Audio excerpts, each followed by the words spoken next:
दोस्तों नमस्कार, स्वागत है आपका बड़ी खबर बड़े खुलासे में। दोस्तों, शर्मिष्ठा पनोली जो इंस्टाग्राम इन्फ्लुएंसर है और उन्होंने एक पोस्ट डाला था, पाकिस्तान के आतंकवादियों को गाली दी थी, जिस पर ममता बनर्जी की सरकार इतनी भड़क गई, उनकी पुलिस को इतनी परेशानी हो गई कि एक एप्लीकेशन पर शर्मिष्ठा पनोली को गिरफ्तार कर लिया गया और गिरफ्तार के लिए बंगाल की पुलिस गुड़गांव तक चलकर पहुंची, जो कि लगभग 1500 किलोमीटर दूर है। तो सवाल उठा कि आखिरकार ममता बनर्जी को दिक्कत क्या है। इस पर आपको बताएं कि अब अलग अलग प्रतिक्रियाएं आ रही हैं, लेकिन सबसे बड़ी बात यह कि अब इस मामले में जो गिरफ्तारी हुई है, इस गिरफ्तारी पर बार काउंसिल ऑफ इंडिया ने यह कह दिया कि यह गिरफ्तारी अवैध है, गलत है।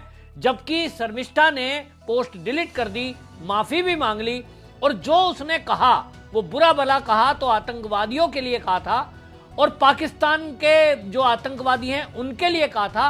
तो देश के अंदर बैठे हुए किसी व्यक्ति की उससे भावना कैसे आहत हो सकती है।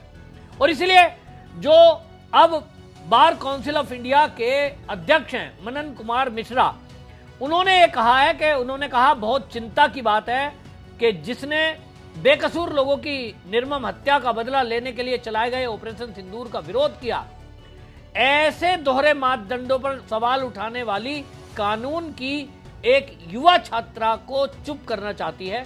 और उन्होंने बयान में कहा कि सच्चा लोकतंत्र निष्पक्षता, संयम और अधिकारों की समान सुरक्षा की मांग करता है। ये जो बार काउंसिल ऑफ इंडिया के मनन मिश्रा हैं, इनका बयान है। इन्होंने कहा कि जो ऑपरेशन सिंदूर पर सवाल ममता बनर्जी उठा रही थी, वही जो है अब जिस तरह से इस शर्मिष्ठा की आवाज को दबाना चाहती है।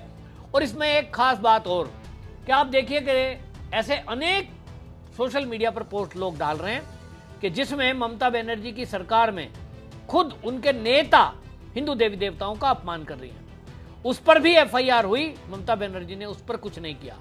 देश के अंदर कई ऐसे मामले आए जिस पर कुछ कार्रवाई नहीं होती जब वो हिंदू देवी देवताओं का अपमान करते हैं। इसको लेकर के आपको बता दें कि ऑप इंडिया की एडिटर इन चीफ हैं नुपुर जे शर्मा, उनका एक्स पर पोस्ट आया और उन्होंने कहा ममता से हिंदू देवी देवताओं का अपमान करने वाले विभिन्न मुल्लाओं को गिरफ्तार करने की मांग करने वाले हिंदू एक महत्वपूर्ण बिंदु को भूल जाते हैं कि आप उनके लिए वोट बैंक नहीं है और न ही हम सरकार को अपने हित में काम करने के लिए मजबूर करने के लिए सड़क पर शक्ति का इस्तेमाल करते हैं, जैसा कि मुसलमान करते हैं।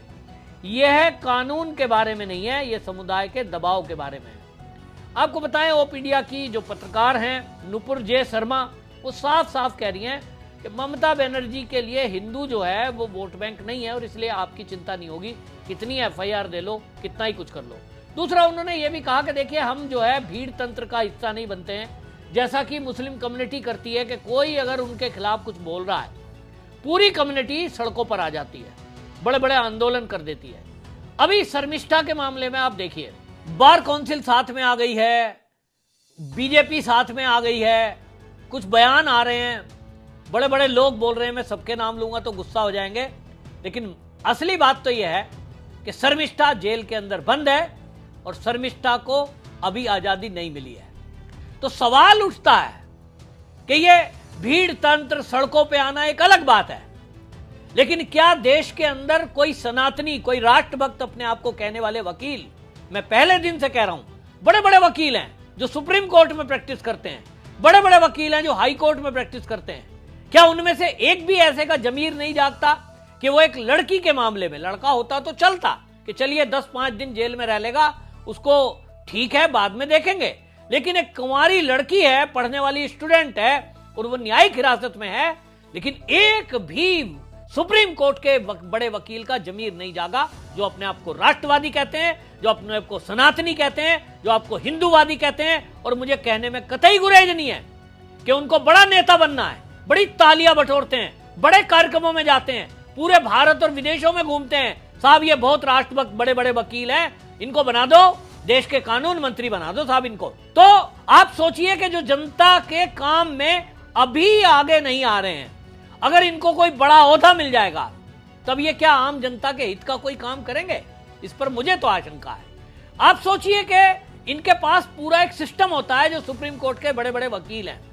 अरे भाई, कपिल सिब्बल, अभिषेक मनु सिंघवी, ये प्रशांत भूषण, ये क्या करते हैं? ये भी फीस लेते हैं, इनको फीस बड़ी बड़ी संस्थाएं देती है, तो वकीलों का खर्चा होता है, मानता हूं। तो फिर सवाल उन पर भी उठता है जो हमारे देश में सनातन के नाम पर बड़ी बड़ी संस्थाएं चला रहे हैं, कहते हैं हम हिंदू इकोसिस्टम चला रहे हैं। मेरा उनसे सवाल है, आप इकोसिस्टम चला रहे हो, आप कहते हो हम हिंदुओं के लिए खड़े होंगे, आप एक दिन में 1 करोड़ रुपए इकट्ठा कर लेते हो।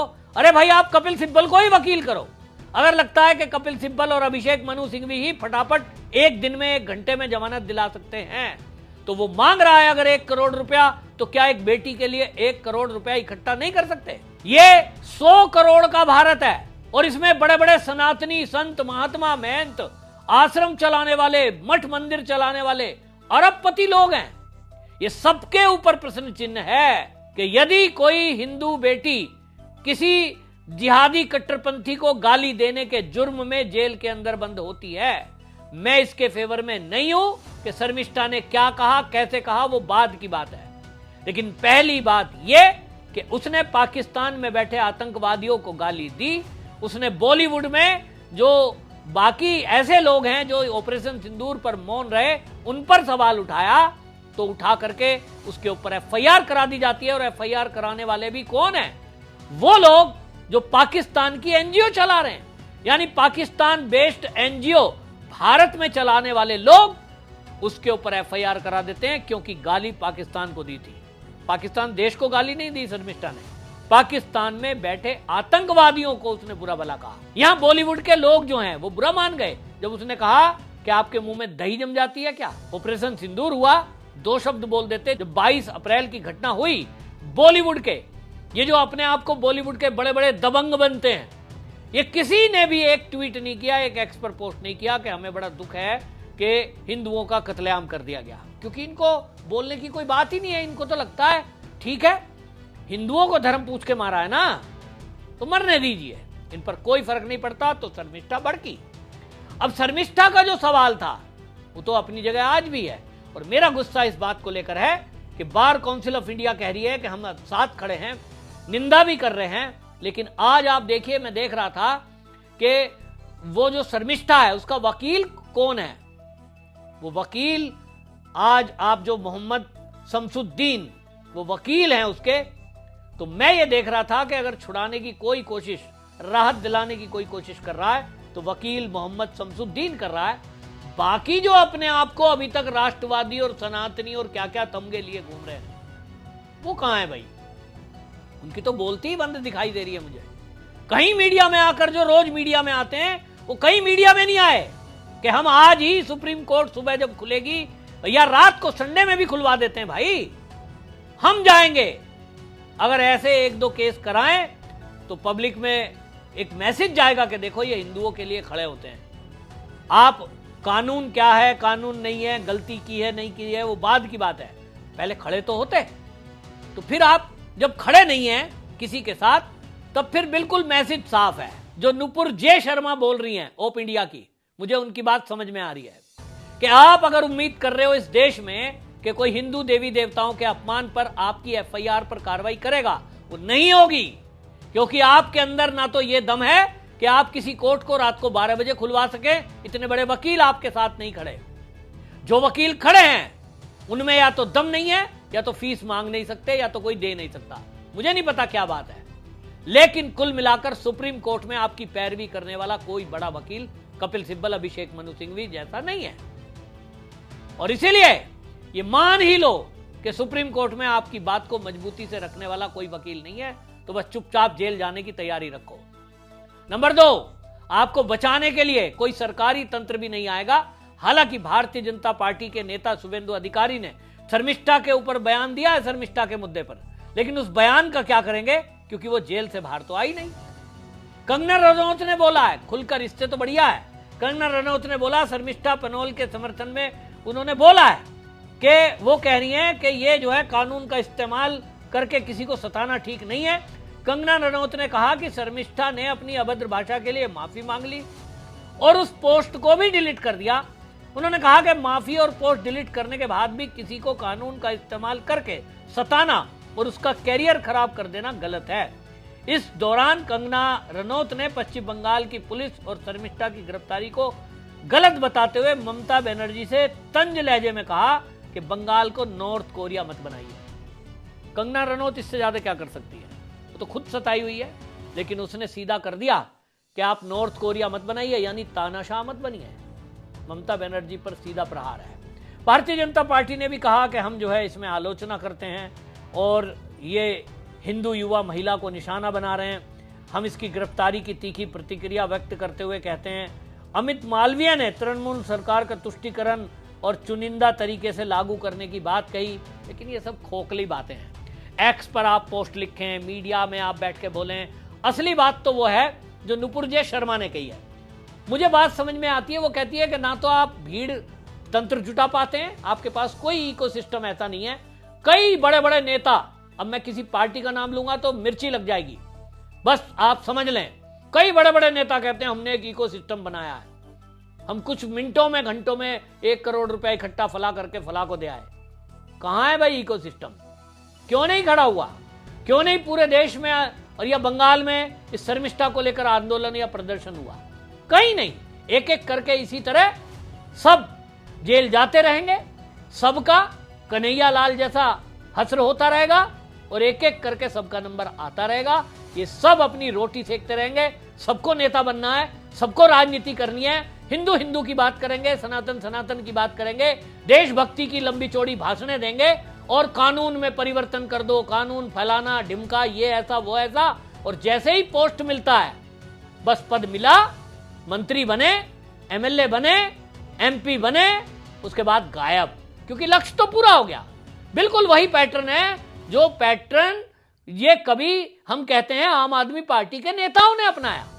क्या गलत कर दिया केजरीवाल ने? यही तो किया। अन्ना आंदोलन को बहाना बनाया, सबको कहा भ्रष्टाचार से मुक्त राजनीति दूंगा।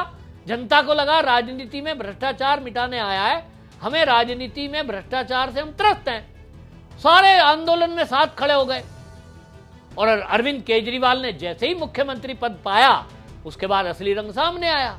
ठीक यही तो राइट विंग वाले भी कर रहे हैं। किसी को कड़वी लगेगी तो क्षमा चाहता हूं, लेकिन आप बताइए, आपसे पूछना चाहता हूं जो आप मेरे दर्शक हैं, बताइए केजरीवाल में और अन्य दलों के नेताओं में क्या फर्क है? ये भी तो इसी तरह हिंदू हिंदू, हिंदुत्व हिंदुत्व, सनातन सनातन, राष्ट्रभक्ति की बात करते करते और जब पद पा जाते हैं उसके बाद गायब हो जाते हैं। फिर क्या फर्क है? क्यों अरविंद केजरीवाल को गाली देते हो भाई? उसने क्या बुरा कर दिया? अगर वो शीश महल ले रहा है, बड़ी बड़ी गाड़ियों में घूम रहा है, आप भी तो वही कर रहे हो। और अगर किसी के मन में पीड़ा है, मुझे पीड़ा है, मुझे पीड़ा है, लेकिन मेरे हाथ में कोई पावर नहीं है, ना मैं कोई नेता हूं, ना मैं कोई बड़ा वकील हूं, एक आम आदमी हूं और इसलिए असहाय हूं। बस केवल बात कर सकता हूं, जागृति ला सकता हूं, लोगों को जगाने के लिए मैं बोल सकता हूं। आप तक मैंने अपना दर्द पहुंचाया, अब आपका काम है कि इसको उन नेताओं तक तो पहुंचा ही दो जो बड़ी बड़ी बातें करते हैं। और इस मामले में एक बेटी जेल के अंदर बंद है, वो रात को एसी में आराम से सो रहे हैं, कैसे नींद आ रही होगी?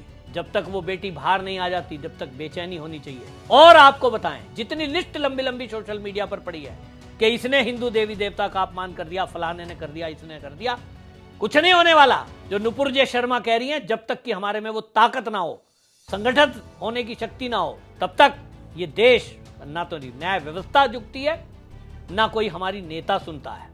न्याय व्यवस्था भी तभी सुनती है, कोई केस हाईलाइट होता है, देखिए तत्काल कोर्ट में सुनवाई होती है और उसके ऊपर जजमेंट भी तुरंत होता है। लेकिन ये हमारे मामलों में नहीं दिखाई देता। 100 करोड़ होने के बावजूद भी हम 10 जगह बैठे हुए हैं और अपने स्वार्थों में डटे हुए हैं, और इसी के कारण हम बहुत कमजोर हैं।